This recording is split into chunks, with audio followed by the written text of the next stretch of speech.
नमस्कार शेतकरी मित्रांनो, आपल्या सर्वांचं फार्मर्स वर्ल्ड या युट्यूब चॅनलवर स्वागत आहे. आजचा व्हिडिओ प्रत्येक शेतकरी कुटुंबासाठी अत्यंत महत्त्वाचा आहे. कारण राज्य सरकारच्या शेतकरी कर्जमाफी योजनेबाबत मोठा अपडेट समोर आला आहे. 30 जून पर्यंत कर्जमाफी होईल अशी अपेक्षा होती, पण आता सरकारने नवीन माहिती दिली आहे. मग नेमकं काय घडलं? कर्जमाफी का लांबली? 5 जुलै नंतर काय होणार आणि कोणत्या शेतकऱ्यांना फायदा मिळू शकतो? या सर्व प्रश्नांची उत्तरे आपण या व्हिडिओमध्ये जाणून घेणार आहोत. त्यामुळे व्हिडिओ शेवटपर्यंत नक्की बघा. चला सुरुवात करूया. मित्रांनो, राज्याचे कृषी मंत्री दत्तात्रय भरणे यांनी विधानसभेत बोलताना स्पष्ट केले की सरकारने जाहीर केलेली 30 जूनची मुदत पूर्ण होऊ शकणार नाही. त्यामुळे अनेक शेतकऱ्यांमध्ये संभ्रम निर्माण झाला आहे. कृषी मंत्र्यांनी सांगितले की कर्जमाफीच्या अटी आणि निकषांवर सरकारकडून सविस्तर चर्चा सुरू झाली आहे. विरोधी पक्षातील सदस्यांनीही काही सूचना मांडल्या असून त्यांचा विचार केला जात आहे. या सर्व प्रक्रिया पूर्ण झाल्यानंतर योजनेला अंतिम मंजुरी दिली जाईल.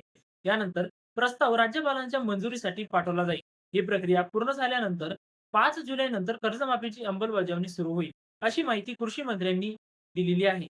सरकारच्या प्राथमिक अंदाजानुसार 56 लाखाहून अधिक शेतकऱ्यांना या योजनेचा लाभ मिळू शकतो. त्यामुळे ही राज्यातील सर्वात मोठ्या कर्जमाफी योजनांपैकी एक ठरू शकते. मित्रांनो, सरकारने असेही सांगितले की राज्यातील अडचणीत असलेल्या शेतकऱ्यांना मदत करणे ही सरकारची जबाबदारी आहे आणि त्यासाठी आवश्यक निधी व प्रशासकीय प्रक्रिया पूर्ण केली जात आहे. मात्र दुसरीकडे या विषयावर राजकीय वातावरणही चांगलेच तपलेले आहे. स्वाभिमानी शेतकरी संघटनेचे संस्थापक राजू शेट्टी यांनी सरकारवर टीका करत म्हटले की कर्जमाफीबाबत वारंवार नवीन तारीख दिली जात आहे. शेतकऱ्यांना फक्त आश्वासने दिली जात आहे, पण प्रत्यक्ष लाभ हा मिळत नाही.